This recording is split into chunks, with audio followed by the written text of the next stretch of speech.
And today I'm going to show you where I get my inspiration for my garden. Welcome to Fitzroy Park in Melbourne. So I'm going to say that there are two parts to gardening. One is gardening and the other one is landscaping. At the moment I'm at the gardening stage. I'm just planting stuff in. I haven't actually started to do stuff to my garden to make it look neat or good.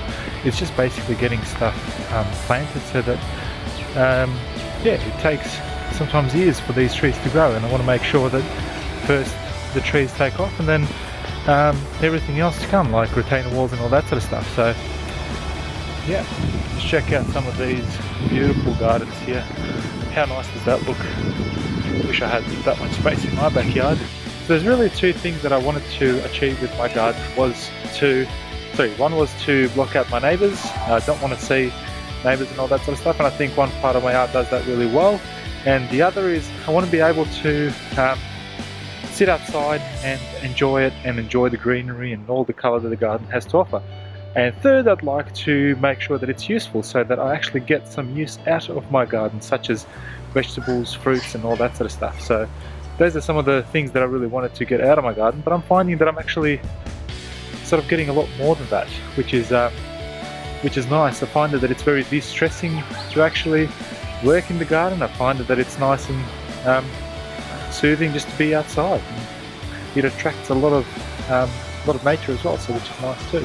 So what I love about the gardens here in Fitzroy Gardens is that it sort of separates the seating area from the garden itself, but what it also makes it look like that it's all joined together, so it just all looks natural. It's just everything's so well planned out. And that's sort of what I want to achieve at home.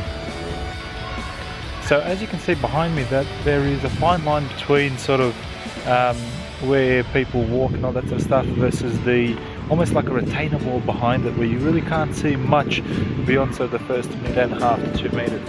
And that's pretty much what I want to achieve in my backyard. I want to have a bit of a seating area. Obviously it's going to be paved or some sort of pavement, and then there's going to be like a huge forest-like look in the background. Now, some of the trees that are in this garden, I want to change those at home for fruits and edible trees.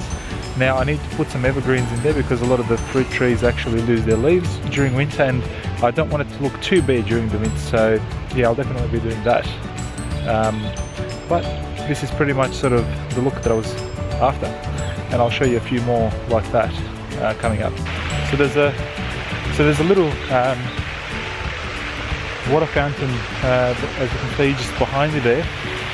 It is beautiful to have something like that in the backyard. I don't think I'll be able to put a big one like this, but hopefully I'll have a small little water feature in the backyard. It's just nice to hear the noise of water running. It's just very, very soothing in my opinion. So check that out. Looks very nice, doesn't it? So my house is on a bit of a slope, and as you can see the stairs going up. I think I want to sort of do something similar to this at my own house. Probably not these types of stairs, but I definitely want to achieve this type of look where you're sort of walking up and you can see just the plants and so forth inside, which I think will really add to the value of the house as well, if it's done properly and it looks nice and very presentable. This is the type of retainer wall I'd like to put in the backyard. Probably not stones per se, but I'd probably have concrete or something along those lines that's rendered. So it's definitely worthwhile getting out and about and just having a look at some different gardens in person, rather than just always looking at them on Pinterest, because when people take photos, they obviously take photos from the best angles and all that sort of stuff, and I feel like you can actually get a lot more by visiting a garden close to your area.